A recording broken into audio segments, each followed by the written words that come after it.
sure we live on this end. Let's see. It's not showing we live.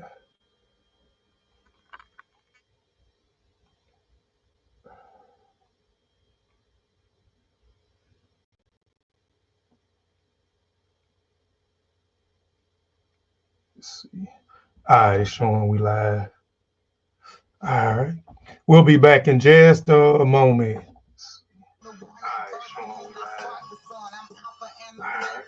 We'll be back in just a moment. I want to play this song over. Let's see.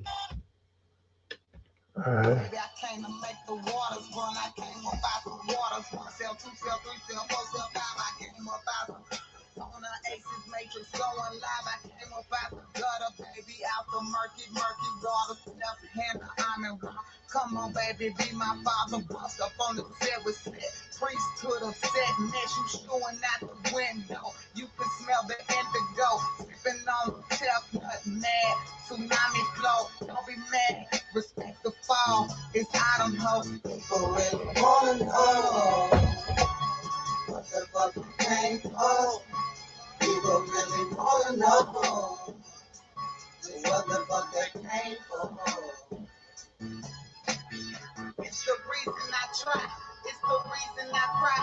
It's the reason you forgot. Remember, just ask why. If a reason exists, then the reason is this. If there's no purpose in your reason, then your reason ain't. It's the reason I try. It's the reason I cry. It's the reason you forgot. Remember, just ask why. If a reason exists, then the reason is this. If there's no purpose in your reason, then your reason ain't shit. See, I believe I came from nothing, came up out the mind of none. I came up out that bitch and said I am, yes, she's the one. Yes, you the one, yeah, I'm the one. I birthed the moon, I sparked the sun. I'm alpha and omega, baby. I came to make the waters run. I came up out the waters. 1 cell, 2 cell, 3 cell, 4 cell, 5. I came up out the on the Aces Matrix going live. I came up out the gutter, baby, out the murky waters. Left hand, I'm in rock. Come on, baby, be my father. Bust up on the set with set. Priesthood of sadness, you shooting out the window. You can smell the indigo. Sipping on chestnut, mad. Tsunami flow, don't be mad. Respect the fall, it's autumn ho. It's the reason I try. It's the reason I try. It's the reason I try. It's the reason I cry. It's the reason you forgot. Remember, just ask why. If a reason exists, then the reason is this. If there's no purpose in your reason, then your reason ain't shit. It's the reason I try. It's the reason I try. All right, all right, all right. Peace, peace. Welcome back to the Warrior Scholar Show. I am Kofi Piesie, and this is another Black History series. This is my fourth guest. My sister Mental Sequence is our special guest for today. Sister, could you please briefly introduce yourself to the people who may not know who you are? Peace. My name is Elnora Wesley, also known as Afia or Mental Sequence, and I am an aspiring warrior scholar. I have a vegan soul food restaurant. I rap a little bit, and just all around activist, just a race woman, All right, right. And mother. that was her. Oh, mother. Okay, okay. And that was her track that was playing in the background a while ago. So if y'all like that track, go to teamrbg.com and pick up that RBG gumbo mixtape. She has a track. Which one of the mixtapes is it? The green? I'm on the Black album. You on the blackout? She's on the black. I can't remember which one, but go check out those three mixtapes in one. All three. I've still been jamming for the past last month and a half, and I know y'all gonna enjoy it. They definitely all are dropping jewels on there. They're all talented in their own right. So first, let me pull this up. I want to define what a warrior is and what a warrior scholar is. All right. And see, I don't have my other thing pulled up. Um, oh man, hold on, y'all. Let me 1 second.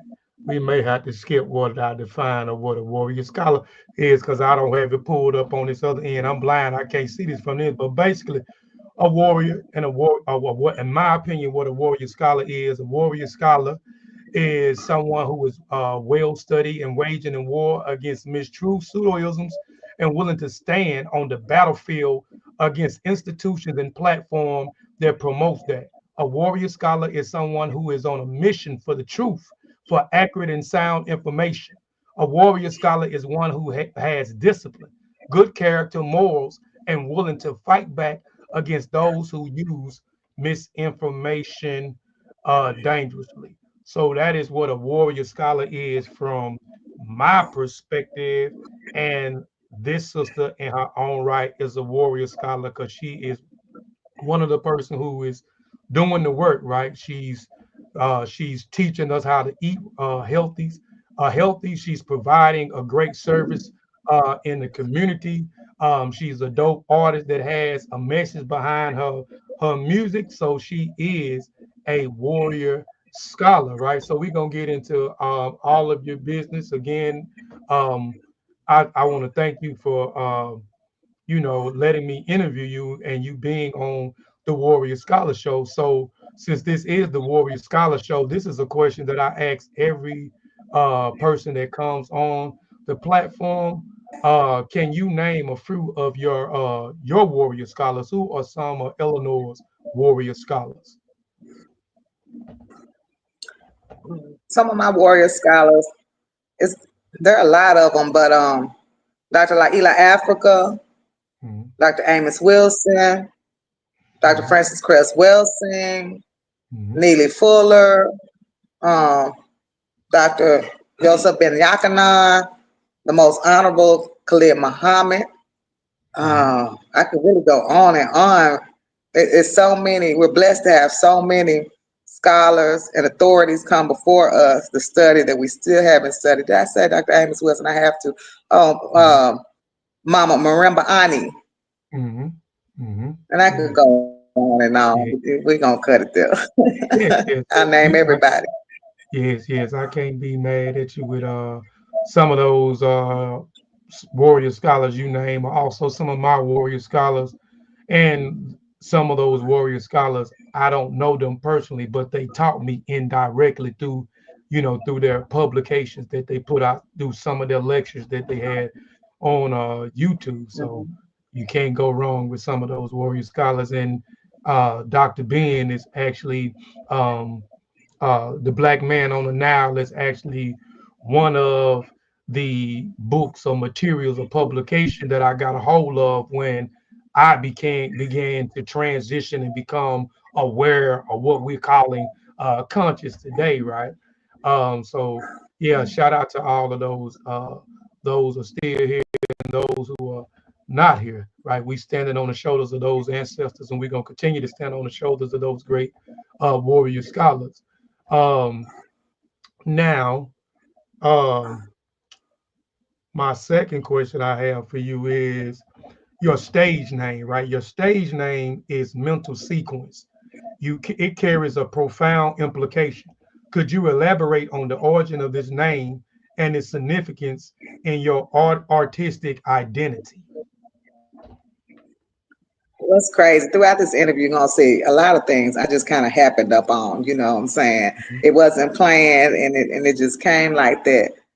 Someone Mhm, I did mention, Dr. Phil Valentine, he was going over some numerology or some gematria or something. So I started studying numerology right then. And while I was doing that, my name really should be light sequence. Because what I did was I did the whatever type of numerology the elder was spitting at that time. I was trying to match my first and middle name to that. And I ended up with mental sequence, which is heavy. Mental is a heavy energy when it should really be light sequence, but I just rode with it. It's just another name for my first and middle name, true. okay. So, and it Uh, fits me. So hey, air yeah. sign, all that, it fits me. Okay, okay. Yeah, I like the name, and I was, and a lot of people that come on the platform, they have like these various elaborate and different names. So I always want to know, the origin behind naming themselves or actually what the names mean, because a lot of us, um, practice some form of African, with some, I don't like to use the word African spiritual. I like to use the word kimoyo, but a lot of us practice African spirituality or African traditional religion, or what I refer to as kimoyo. A lot of us are African centered, right? So studying our culture, we know that a lot of our names or our ancestors in the past, when they name their daughters and their sons, their names always meant something, right? So I just always want to ask, guess, the origin behind that name or why they chose the name. But that's a dope name, mental sequence. Um, can you share with Thank you. us okay? Can you share with us the duration of your music career and the artists or movements that have notably shaped your musical style and your lyrical content? Hmm. Okay, well, my rapping duration, I guess I probably started rapping when I was like 10 or something, just to myself. Now I only put Mhm, an EP or something out about maybe 6 years ago, but I think I mhm, rapped my whole life. I'm a hip hop head. I love music. I can remember UGK. I was on listening to Power 92 radio, and mhm, UGK coming on with that back front, back and side to side, and I was listening to it. And I was like, oh my God, this is like something I've never heard before. I just like I'm gonna be a rapper when I grow up. So mhm. UGK, A Ball and MJG, most of the southern artists, A Ball and MJG, UGK, who else? Tila, Scarface. Um, wow, I'm gonna leave somebody out. But anything that Okay. was walking in the South, Mr. Mike. Mhm, But I also mhm. love Pac and of course Pac and um I listen to a little. Okay. But yeah, mostly Southern artists. And then, but the first album I ever bought Ali was DJ Quick. I was up at the mall with my mom and sneaking buying expensive albums. It was a DJ Quick album. So Mhm. yeah, Okay. everybody Okay. Southern. Oh, okay. You around my age then. He said Teddy Usher, Teddy Usher, my Aunt Ross and Neferu says ghetto Oh yeah, boy. Ghetto Boy. Yeah, for Hmm. sure. Yeah, Yeah, that's what yeah. I forgot. Okay, okay, yeah, Okay, because thanks, those man. that's my era. That's why I say you probably around my age because I grew up off of UGK, Ghetto Boys, T Love from Suave, anything from Suave House, Mr. Mike, uh, so and DJ Quick was one of my favorite artists, actually still one of my favorite artists because I'm a producer too. So I like he plays a lot of his own instruments, you know what I'm saying? And his music is Yeah. always filled, you know what I'm saying? So yeah, I can't let them go. So those are some of the artists that kind of shaped your music, shaped your style. Yeah. Uh, okay, okay, okay. Yeah, even up to Um, DJ Screw, you know what I'm saying? Uh yeah. okay, okay, yeah, yeah. I screwed Yeah, up Clint. I'm an 82 baby, so yeah. Okay, oh, well, I'm a little older than you then. I'm a little older than you. I was born in '77. I'm telling my age, but I Oh was yeah. born in '77. But that's all around the same time, right? Too. So Hmm. because I'm from the South. I'm from Mississippi. I'm from the South, the country South. So I grew up off of all those South artists, and I used to be in a few rap groups myself. And potentially years ago, when I was in high school, I almost had an opportunity to sign in with Rap a Lot Records with one of the producers. Is it Mike Dean?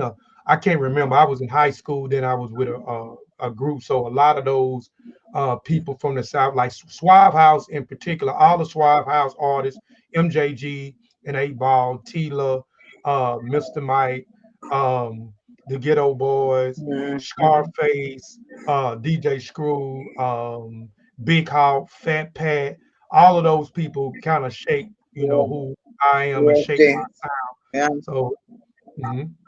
Yeah, most definitely. Now that's what's up. I'm gonna ask you where you were from because I thought you were from Phoenix or something. But when I heard you talk, I like, nah, you sound like my homeboy from Grand Prairie from work. So you Yeah, from the South. yeah, I'm from the Yeah. South, from the dirty South. Yeah. Yeah.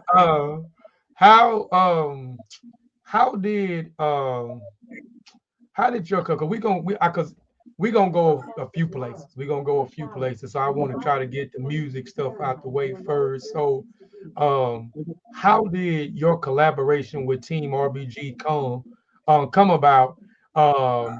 And what was your process in picking your additional track for the RBG mixtape? Man. Mm. How did the collaboration start? Well, um, a lot of people in Team RBG, we've been those are my brothers and sisters from way back. So from RBG Nation to even before the Ipet Isut Institute. So Hmm. shout out to the Elder Adigun Ampa and Shimini.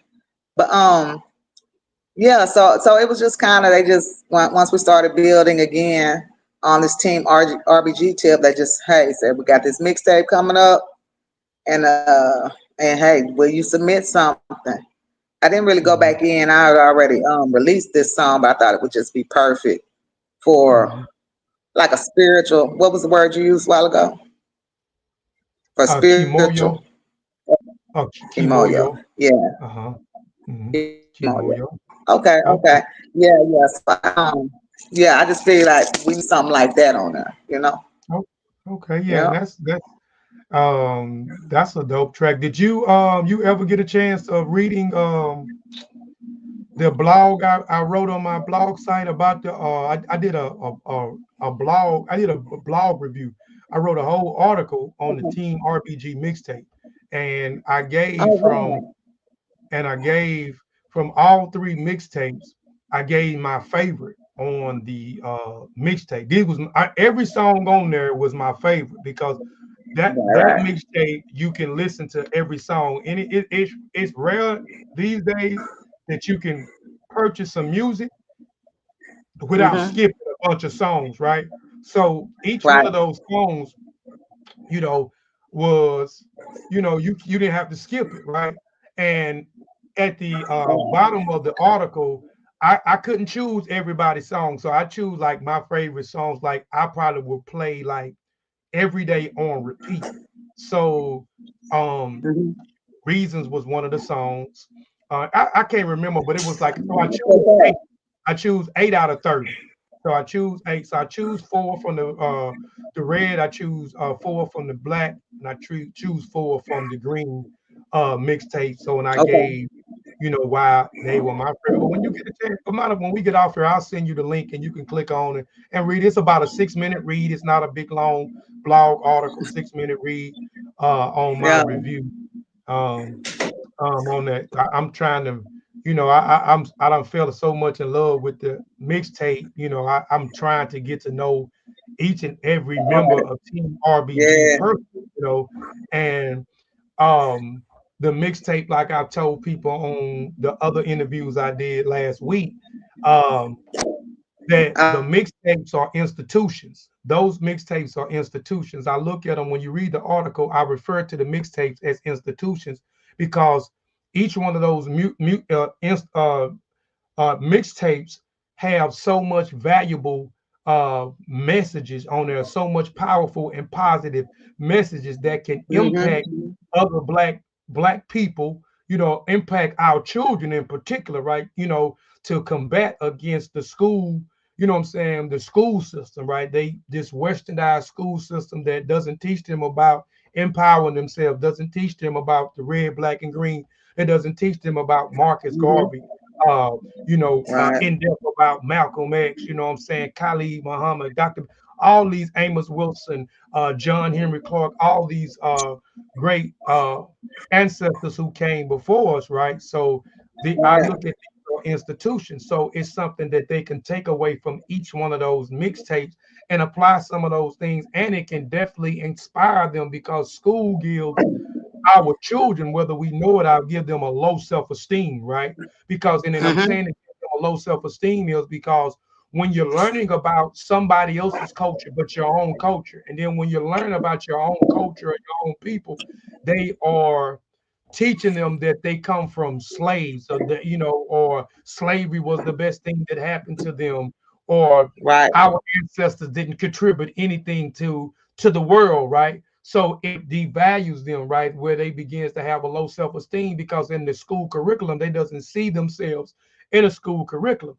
So this, the mixtape in itself, I label it as an institution because it is a curriculum. Each one of y'all that I talk about in the article is a professor, and they are teaching on a track through music. And this is another form of griots and griotis. You are a griot, and a griot is one who tells story. A griot is a musician. A griot is a historian, and a griot and a griot, griot and a griot is one, is a what we would say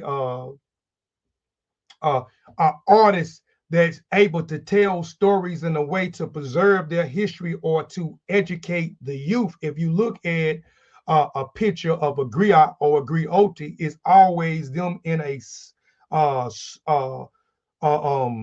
they in the center and the children are in a circle, and they may be doing performance arts. So they may be emulating certain things with facial expression through music, with the kora, because that's one of the instruments that the griot use, the kora of the balafon, and through their music they are educating or reserving their history and their lineage by teaching the youth of the masses of people, right? So you are a griot, and you are teaching, you know, through your music, right? So you're teaching through so many different forms. You're teaching through your music, you're teaching through health, and we're gonna get in that in a minute. But when you get a chance though, check out that that blog that I wrote.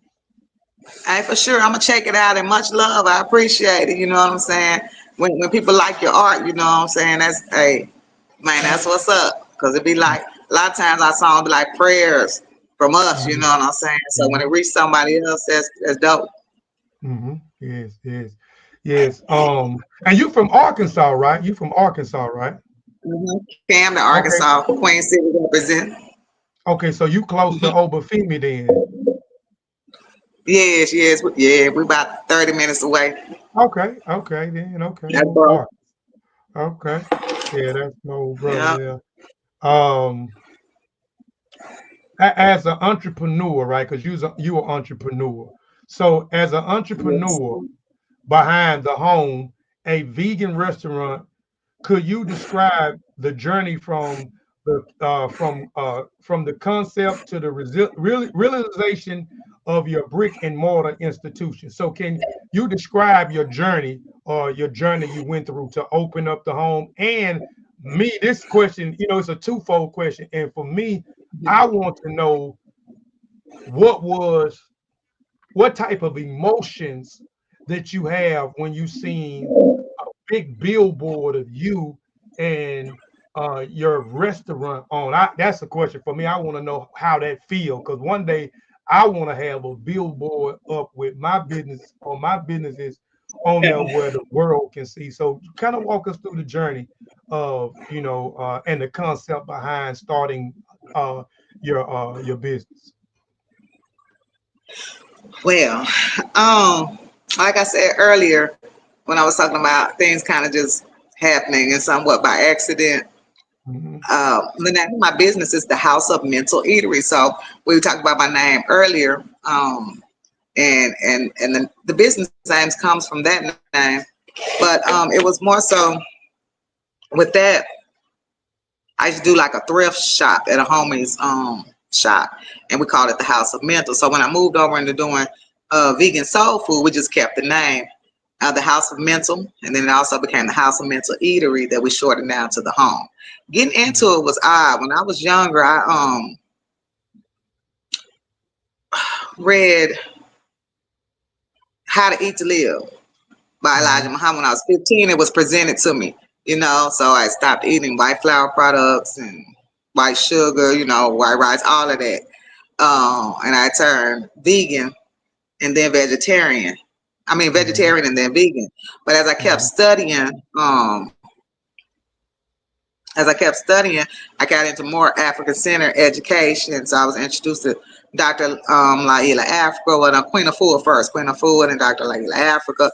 And just most of the scholars and stuff, there was always the emphasis on, even when I started studying commission science, there was always emphasis on keeping your body cleansed, clean, keeping it, and not eating meat. So that's how my mind was open to it, and that's where my journey came with it. But the business started by accident. A homie asked me to start preparing plates. Now, I've always cooked. I did transitional soul food for people who were coming off of pork and beef, and I did like the turkey meatloafs and the chicken stuff. I've always cooked my whole life. I can remember being 5 in the kitchen and having a step stool frying eggs on the stove, So mama gave me the freedom to do that. And so I've always cooked, but the restaurant came up by accident because it was just like started preparing a couple vegan meals, and the people just wanted more and wanted more. And then Scott Hamilton asked me to come to his spot. So we were down there thugging and on and on and on. Now, as far as seeing myself on that billboard, so it wasn't even planned. It just became a business that I'm learning backwards how to run. And then by seeing myself on the billboard, that was amazing, man. And it was more so amazing because I didn't pay for it. You know what I'm saying? I paid for it with my hard work and dedication. But as far as putting it up, as far as making it happen, it wasn't me. It was someone else, Remix Ideas. So I was so thankful and grateful. Just, you're thankful, you're grateful when someone believes in you that much. And when they, when they're behind you 100, and to just see your face up there in the skies over the city. I had a challenge going where the homies would go by and take a selfie, in front of it and put it up. But the ones out of town, they were like, "Nah, we just gonna, Photoshop our face in front of and talking about the skies in Little Rock, So hey, it was amazing feeling me. I was totally humbled, totally thankful. I think I even cried online. It wasn't so G-like. Yeah. Man, I imagine I probably would be crying too. There's so many different emotions, but I would have so many different emotions. That's why I wanted to ask that question about the billboard, and that's big. And whether you know it or not, this didn't just happen by, this was when you are rooted in your purpose, and when you're consistent and working the purpose, you're going to attract people, places, and things. You attracted that to you, and you attracted it by being determined, by being consistent, by continually working your purpose, and you started attracting these things where people started buying into you. Because you start attracting these people to you and they start buying into you. So when you attract these things, it's nothing but your work. It's you rooted in your purpose. And that's why you got this person said, okay, I believe in you. I believe in what you're doing. So I'm going to do this. I believe in you. We're going to take you in this position and we're going to put you over here, where you can have more, your business can thrive more because you went from one place, you're in another position, you're in another location now, right? Talk about your other location you in. Ain't you close to like a school or inside of a school, your business? How are you close to? You left one location and moved to a different location, correct? A bigger space, correct? Yes, a bigger space. I'm here now. I came down here to do the video. We're on the corner of 16th and MLK. We're part of the Arkansas Baptist College. We're in the foundation building on the corner of 16th and MLK, Little Rock, Arkansas. Yes, it's bigger. it's a cooperative building. It's me, and there are 2 other businesses can be in the same building at the same time. So yeah, that's a total upgrade, you know. Yes, and see, you know, and Yeah, that, you know, and with you saying that, and I know I talk to a lot of people, and a lot of people say the same thing, but it's like, I just wrote about this. I got a magazine called a Silly Magazine that I put out every other month. So in my editor note, I'm always trying to provide some type of information to people who are aspiring to be whatever they aspiring to be, whatever niche that they in. I'm always trying to provide some type yeah, of business increment in it. And so I talked about building up your resume, right? And your reputation, right? So in part of building up your reputation, building up your resume, a resume, when we look at what a resume is, a resume, I'm not talking about a piece, just a piece of paper. We know that's in a form of resume, but we're talking about owning up to your own purpose. We're talking about putting in work that reflects you, work that reflects your community, being consistent and is consistent at it, whatever it is that you're doing and whatever niche that you're doing. You know what I'm saying? And being consistent and then putting your face in a place in certain places in the community, whether it's just going into community events or whether it's going to network in other places where people in your niche, now you begin to, you know, you begin to have that attraction because you put in the work, you build your foundation up, and you build, now you have a foundation. So people, you have a reference point, and what I call it. So when people go in, just like me, if I wanted to invest in you, you have a reference point. You don't have to say, well, I want to do this and that. I can go and find you. I can go and see where Eleanor is doing this, that, and the third. You know what I'm saying? I like she's doing this, that, and the third. I want to be able to provide more resources to her so she can be able to be seen in other different places, or provide another opportunity or a business opportunity or whatever the case is, because I believe in you, because you build up your resume.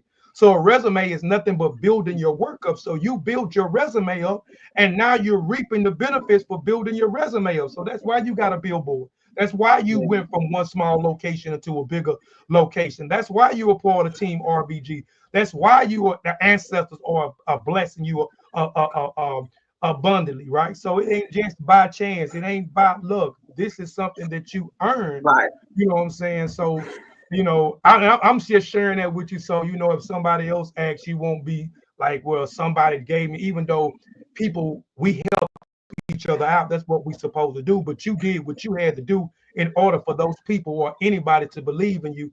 And that is owning up to your purpose. And Yeah, that is putting the work in. You know what I'm saying? So you build your resume. You build yeah. your foundation, right? So you deserve everything that you You're get. right. So it You're wasn't right. about you, right? So you attracted everything that you got. 7 years strong. Yeah, Yeah. Yeah. Southern Sweet, somebody Southern Sweets for that. yeah. I appreciate that. hmm Yeah. So all right. So you had the opportunity to appear. You know, I checked out those things too. You had something to say. You were say something else. Oh, I know. I think my internet connection is slow. I was like, no, you're right. You got to put in that work, and you got to continue to put in work. I had a cooking class, my first beginner. People have been asking me to teach for years, but I just, just wasn't ready, I guess. And Mhm, I have a first beginner vegan cooking class today. mhm. So you just got to keep pushing. You are correct. Yeah, It's see, the work, and you got to keep pushing. yes. Keep it up. I'm gonna have, and that's that class is a class locally, or that's a class online that you're doing. It was, oh no, it was in person. It was in person. It was first. It was just a beginner class. I taught a breakfast option for beginner vegans. We taught them how to make vegan cheese, and then a dinner option, which this dinner option was jackfruit pot roast. So we sit Mhm. here interactive, show them how to go through all of it, send them the recipes and stuff. So just trying to teach the community how to prepare this food themselves. You can't come to me all the time. You got to be able to learn to make better nutritional choices and how to prepare them. So I was excited about this first class. Are you considering possibly like doing something online also we're providing that service online where you have a beginner's course like online, like something That'd be dope. like like this, like on a StreamYard or on a Zoom where you can have people on the call and you in person and we actually can see you demonstrate or whatever you able to pull up something and go point for Wow. point. I think that'll be something though. That I know that'll be something I would definitely take the course. And the reason why I'm saying that is um I was a lacto-ovo vegan, and I was a lacto-ovo vegan for about 13 years. And the Mhm. past 3 years, I hadn't been. I let it go because of certain things. I done got to be so busy where certain things I try to prepare certain things I can't prepare it Yeah. anymore, or I'm not access to certain places that I used to go. I used to be able to because those places either went out of business. You know what I'm saying? And plus I moved back to my hometown, so I don't have as many options as I had. You know what I'm saying? When it comes to it and cooking, Mhm. I don't have the. I really, honestly, I'm so busy. I don't have the time to cook all the time. And my wife, she's busy too, so she cooks when when when she can. So, but I think that'll be something dope. I know I'd definitely be able because there's a lot of things that I personally don't know how to, what to substitute this, that, and the third. There's a few little things that I know of that I used for 13 years, but there was something that I used like repetitively. So looking at some of the options that you have, that's something that I'm interested in because I want to learn how to cook because I never learned how to cook those certain things, using certain things because I just don't know or where to go to get these certain things that or how to get them and then how to prepare it. You know what I'm saying? So it tastes like something, Mhm. right? So um I think that'd be dope, to get that online. And if if you need any help, I don't want nothing. I think, if you just I'm a type of person, if I can help in any type of capacity, that's just me. I just love helping my people. So if there's something that I can do to try to help get the online class off the ground, I'm willing to definitely help and be right Okay. there in the front row every time, because I want to know to be able to have those different options and be able to eat good and eat clean again. Because I don't eat clean anymore. The last 3 years I don't eat clean. I'm always on the go. So if I'm on the go or I'm sitting here in my office or in my Mhm. studio, I'm getting something quick. And a lot of times it's Yeah. at a fast food restaurant unless me and my wife and my daughters and my son, we go sit down and eat. And then if they have a healthier option, then I get that. But most of the time it's just stuff on the go with something real quick to warm Mhm. up and eat. So, I definitely, and I think everybody else will like that class, it's as well, will like that class and Yeah. mhm, I appreciate that, and peace to the Queen and family too. And mhm, but no, I appreciate that. We just started last year doing meal preps for different families in your situation. So I want to put that out there that we do have meal preps for the local fam, because they're just busy. You're just mhm. busy. And brother, I think what'll help you out is keeping a lot of healthy snacks around. Yeah, I believe so. Because if you just be in that studio, you're gonna have to meal prep your own little healthy snacks to have with you in the car, in the studio. As long as you got Mm, something to eat, you might not stop and grab that right. grease on your way. Yeah. Yeah, yeah, sure did, man. And And then we're what's so getting older, crazy? so we gotta make sure Yeah, we got a good balance yeah, of yeah. You nutrition so that we can push the bad stuff we eat out. Yeah, you're right. You're right. Yeah, you definitely right. Because I Yeah. got to get back. Because like I said, I went like 13 years without eating any type of meat. So I did good for 13 years. I done started. You Like did I said, good. the last 3 years, I've been terrible. I eat chicken, but I eat chicken. I know it's bad for me to agree the chicken, but I eat chicken all the time now. But I'm gonna get it. I'm gonna get it right. I'm gonna get it right, and I'm definitely gonna be reaching out to you for certain things. Hey, sis, how can I prepare this, that, and the third? Because your one of your your items is also chicken is also too. You prepare chicken as Yeah, well. cauliflower wings, cauliflower chicken Cauliflower. wings. Yes, yes. Yeah. Okay.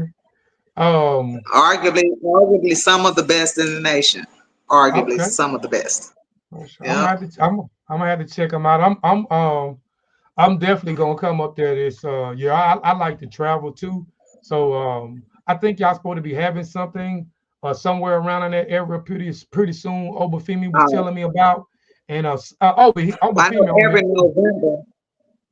Huh? Oh yeah, oh the female. What when's race first? I know we have the Pilgrims Massacre in November, but I That's think it. he may be talking about race first. Now I'm talking about the pilgrimage Which because one? I The never heard massacre? of the Pilgrim Oh yeah. Massacre. Every Right. So November is the right. Pilgrims Massacre concert. I think this is probably be our 12th year. Yeah. Yeah. Yep. So he So it's told just me about that. revolutionary rap artists come to town. Yeah, it's a Hmm. gangster party. Yeah. So Yeah.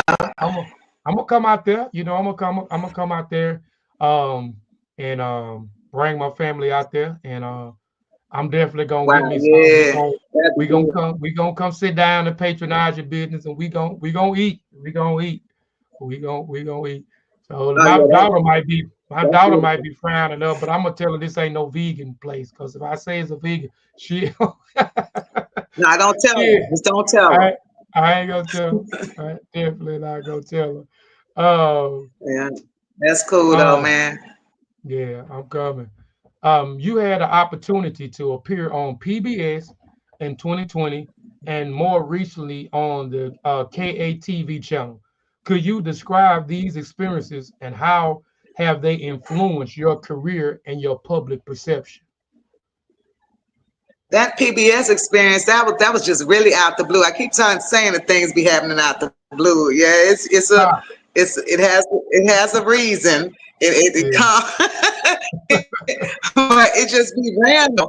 But that's the Mhm, brother Epiphany Mara. He's a rapper from Arkansas and more artist and more. mhm, But he just came in my shop. We had mutual friends, but we had never met. He came in my shop, didn't know me. He was just like, "Hey, I got this thing I'm working on, and this is cool. I'm gonna come back and see you in a couple months." So I was just like, "Okay, cool, brother." But then he did come back, and we shot the PBS special, and that was yeah. cool. Interesting thing about that special is Entergy had turned the electricity off right when we were doing our special. So I'm in there sweating. It's 100 degrees in the building, and we're just working it through, you know, just trying to make it happen. Yeah, that was crazy. So, but that was beautiful to be.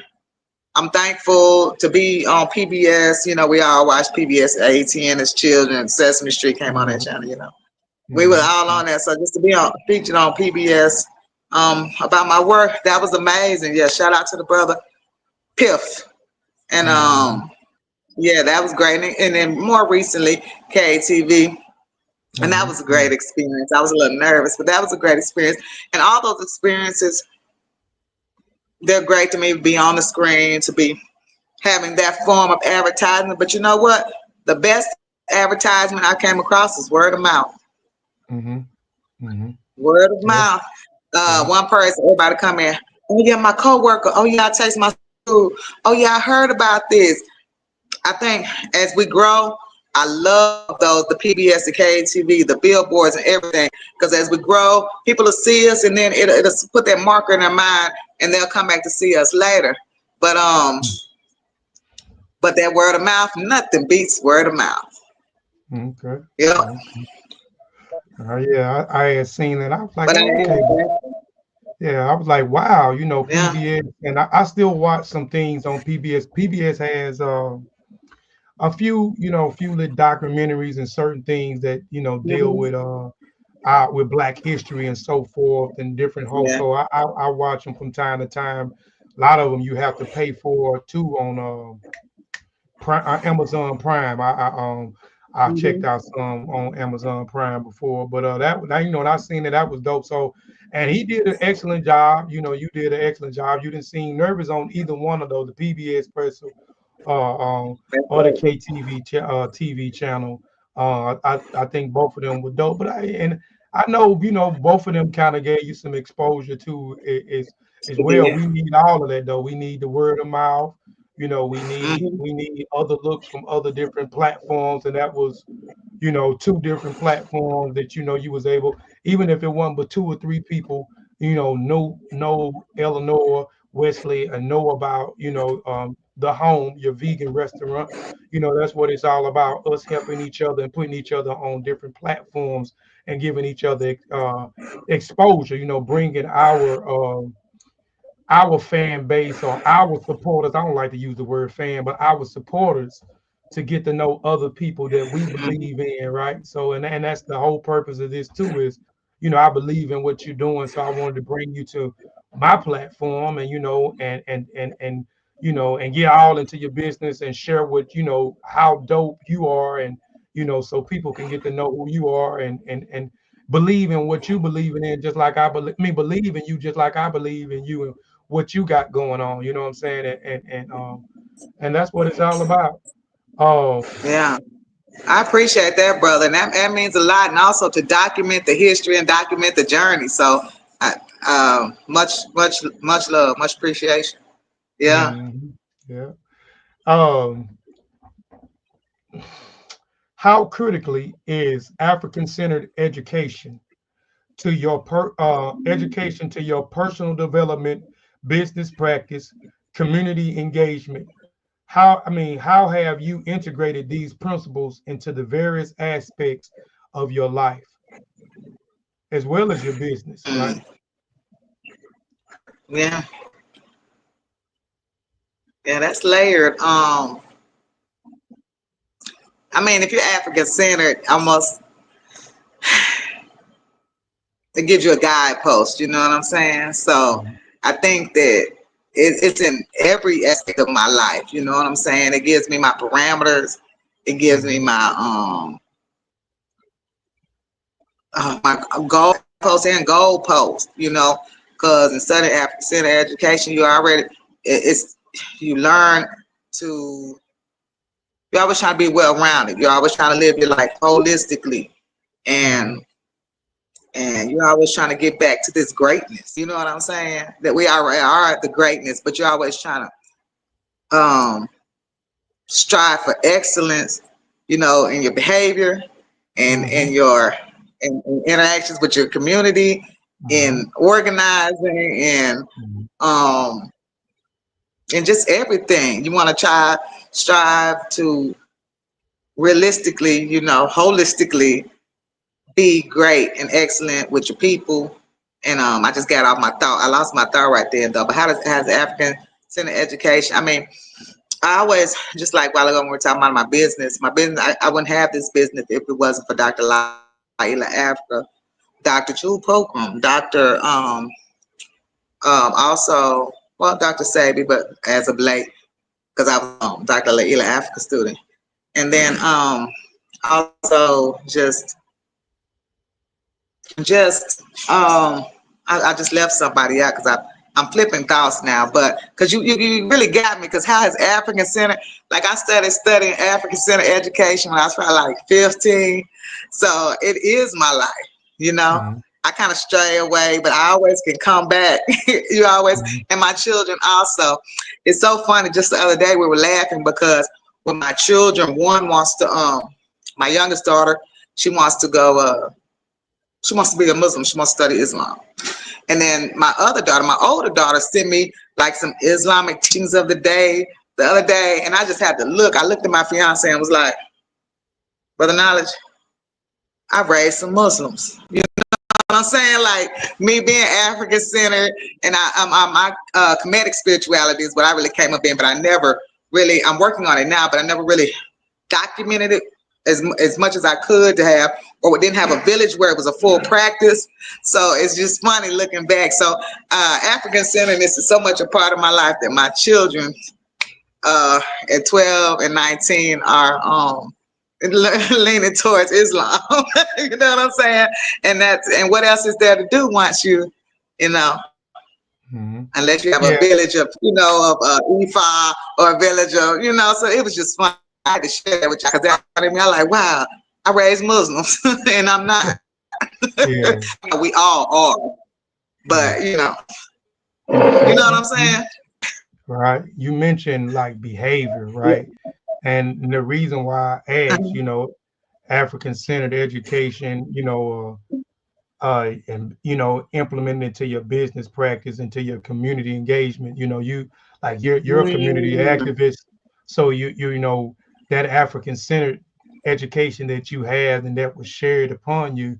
You I can see it. You right now. You amplifying African perfectionist, African greatness, and then your appearance and from your clothing to the way that you talk, even your behavior. I know that you probably have superb customer service, because that's a part of it. Because when we talk about African centered, or we're talking about African culture and tradition, in particular, well, it doesn't matter, Akumi, Odinani, Isheshe, Legba, Winnie, Fataru, whatever it is all based on character building, right? So it's talking about good character, right? We go back to most of what people know of an Esheshe Lekba, what people refer to with Ifa.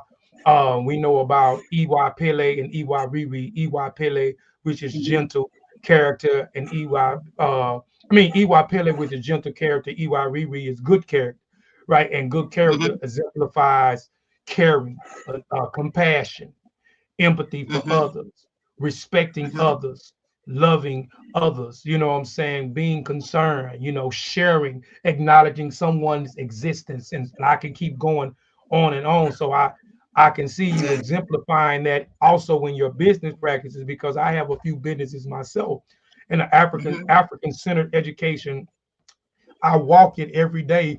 My companies is developed behind those things. It is rooted in African centeredness, So I try, even though I market in with people inside the culture as well as people on the outside of the culture as well. But they know when they talk to me, my cultural experiences, my business practices is rooted and African centeredness, right? So I'm always going to respect and greet another human being, especially another black man, black woman, black child. I'm always going to have that good character. I'm always willing to help others, because that's what it's all about. I believe in uh, helping others, because that's what we did. I understand that unity is the key. That's the only time when we look through the historical record that we was able to build these glorious civilizations and build these great edifices. And that's when we unify with each other. And in order to unify, we had to have good character, right? We had to respect each other.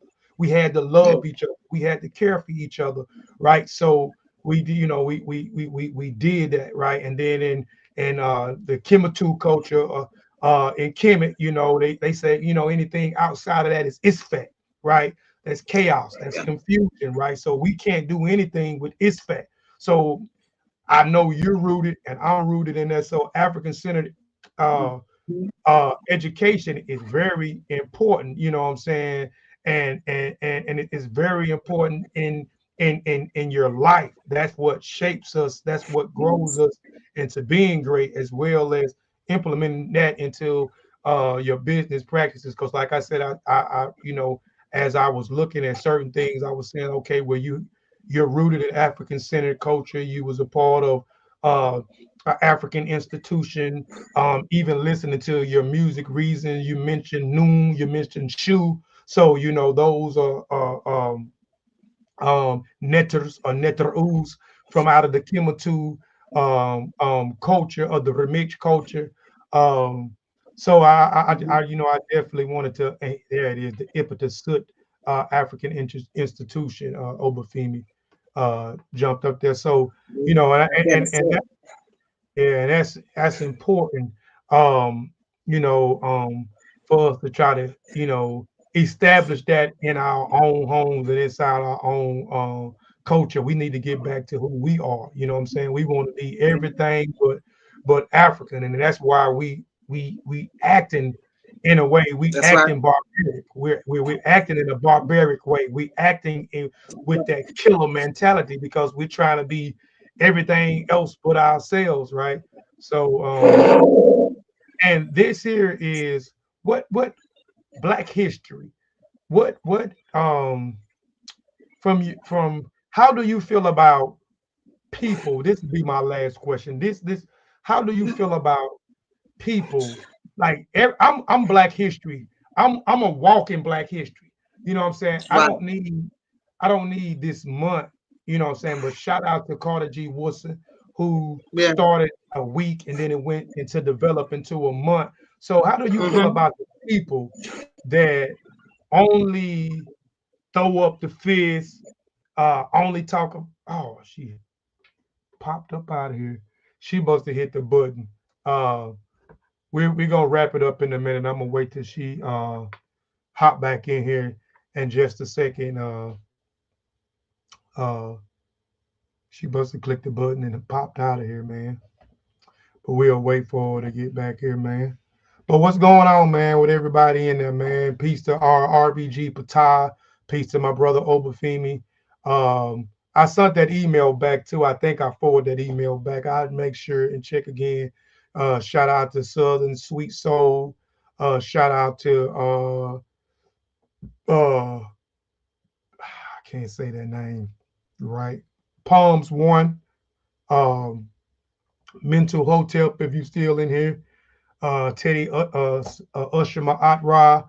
Peace to my brother Zane Matigo, Pure Black, Infinite Minds, Donnie Williams. I know some of y'all popped on here and some of y'all popped up off of here. Um, I give it another minute or so. Maybe her phone died. Okay, I'll check it. Let me y'all give me 1 second. Maybe her phone might have died. I bet you her phone died. I still.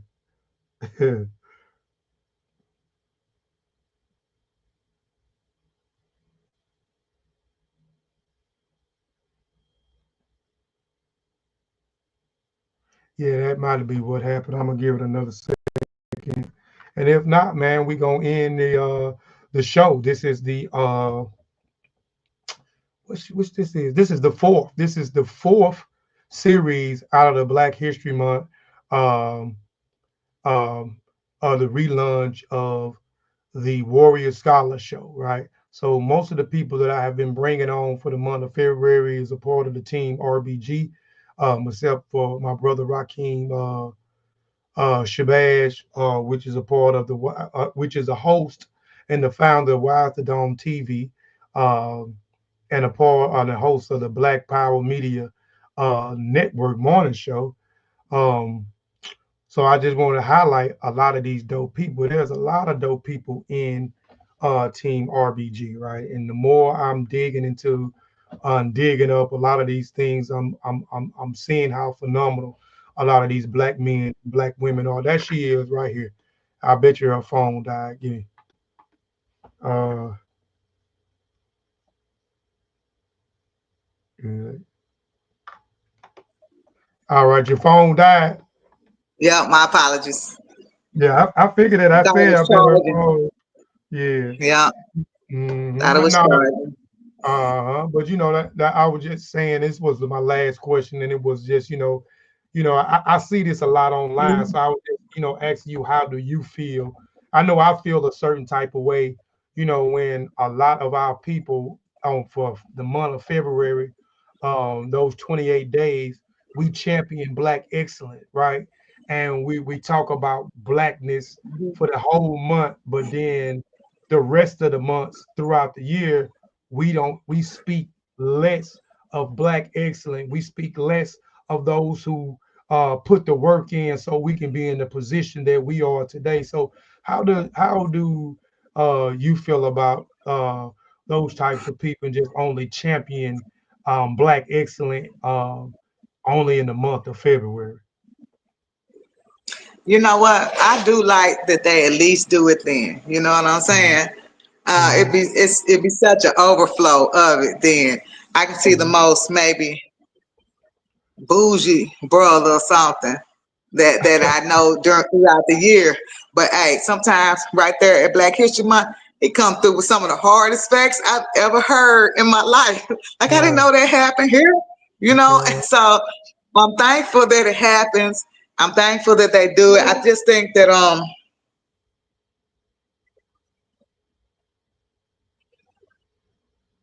our American living, our multicultural living, following a European template, I think that sometimes they don't mean it. It just, they don't understand how to integrate the two. You know what I'm saying?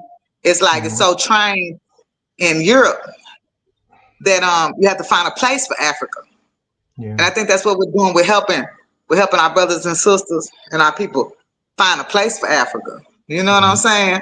So I can't get mad at them when they do it, because you know, it's some of them ain't even doing it, because what do Africa matter, period.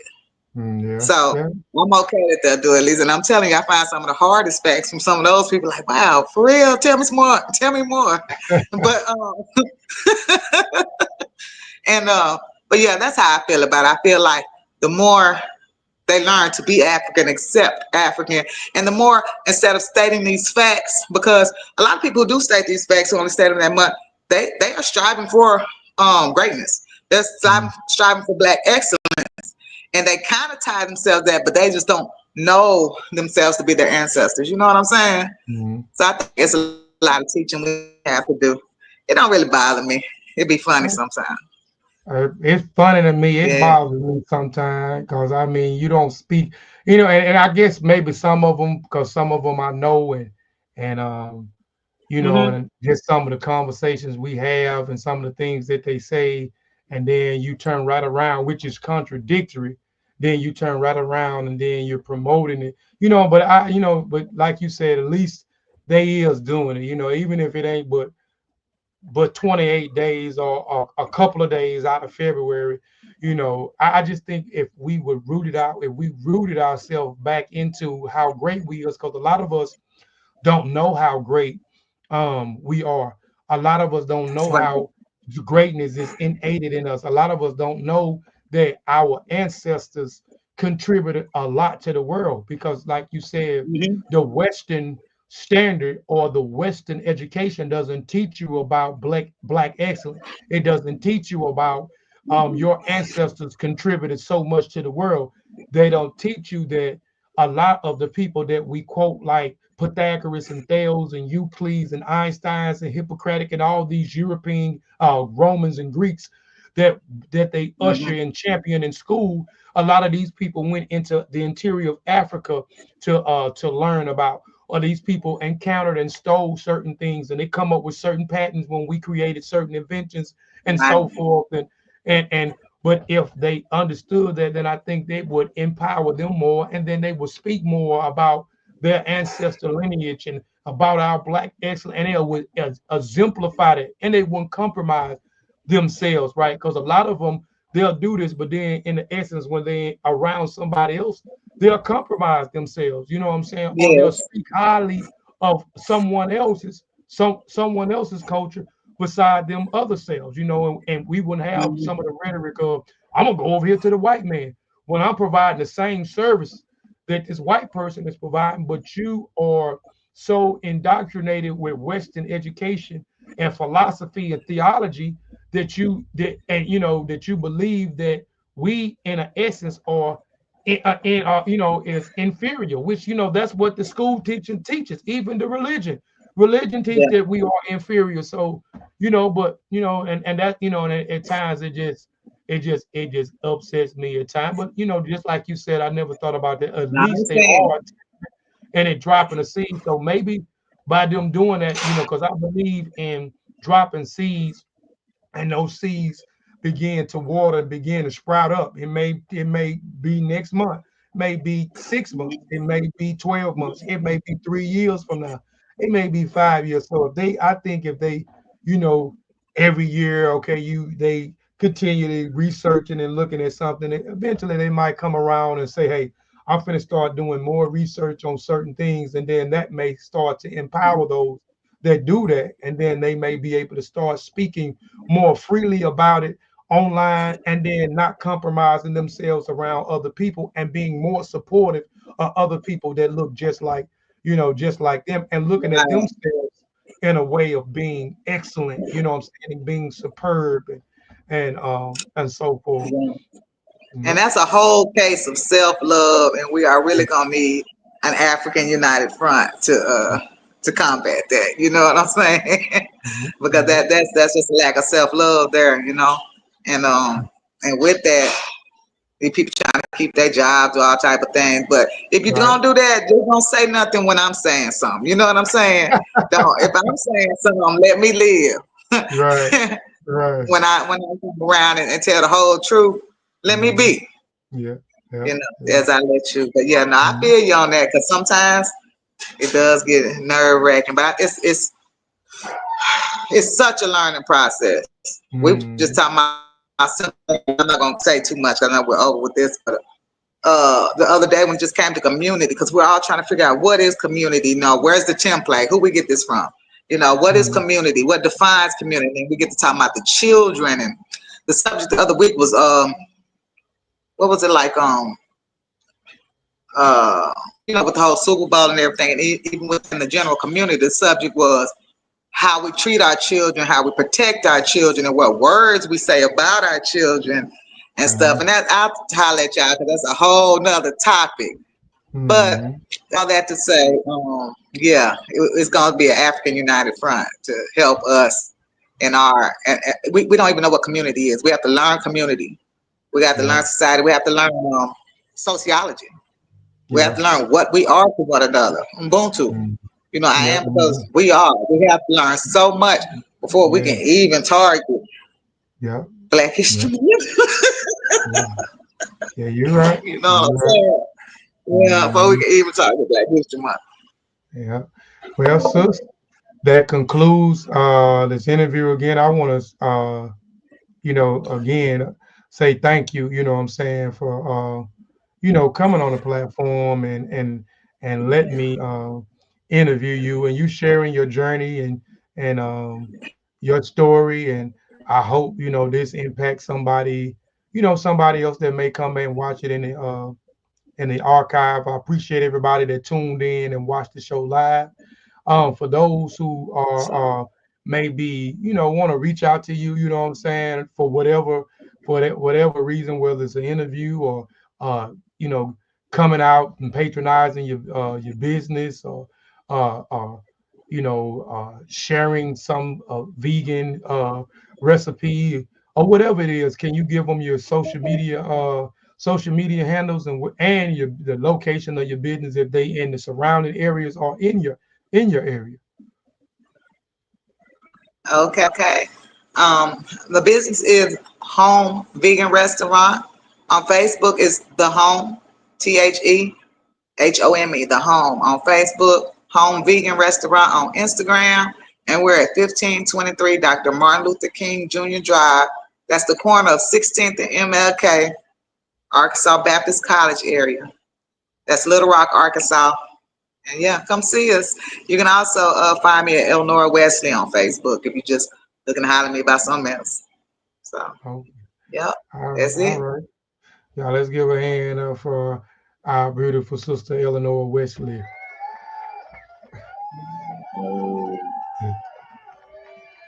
All right, all right. Man, Um, appreciate you, brother, for allowing me to be on this platform and for the thought provoking questions. It made me have to mhm. think a little bit and figure out what I think. So, yeah, just thank you. No problem, no problem. So we out of here, y'all. We'll be back tomorrow. Same time at 6 p.m. I'll be interviewing Queen Jasira at 6 p.m. Man, tomorrow. Oh, I'll also be back before that because I forgot. Um, I'll be 3 p.m. I'll be on the Griot podcast. I have another podcast with my business owner, Sir Nathan Palador and Dr. Ashley Wade. We'll be talking about Black history. We'll be discussing one of Carter G. Wilson books. A lot of people don't talk about not the miseducation of the Black Negro, but the education of the Negro prior to 1861. So we'll be talking about Black history, and we'll be talking about that particular publication on that podcast at 3 p.m. Central Standard Time on this platform on Kofi Piesie TV at 3 p.m. Central Standard Time, and then I'll be back on the Warrior Scholar Show on this platform, Kofi Piesie TV, at 6 p.m. with our sister Queen Jasira And then on Monday at 6 p.m., I'll be back again with our brother Son the Great at 6 p.m. Central Standard time. So we got shows back to back to back. Again, sister, again, I greatly appreciate you. May the ancestors Right. continue to bless you. May you continue to thrive. And we'll leave them with your song again. We are out of here, y'all. Peace. Peace.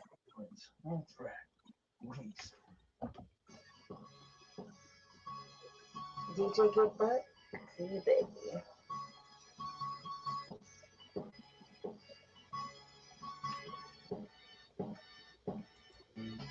See, I believe I came from nothing, came up out the mind of none. I came up out that bitch and said I am, yes, you the one.